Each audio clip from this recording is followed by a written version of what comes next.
आदि दैविक आदि भौतिक आध्यात्मिक त्रिविध ताप उप शमनार्थम धर्म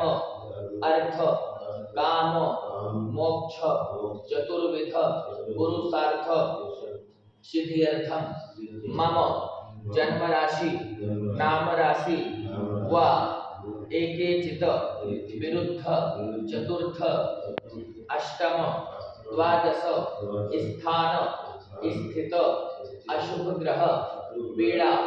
ग्रह दोष निवारण पूर्वक विशेष रूपेण जन्म काले राहु केतु आदि पाप ग्रहाण मध्य निर्मित काल सर्प संज्ञक दोष निवारण पूर्वक श्री त्र्यंबकेश्वर ज्योतिर्लिंग देवता कृपा प्रसाद सिद्ध्यर्थम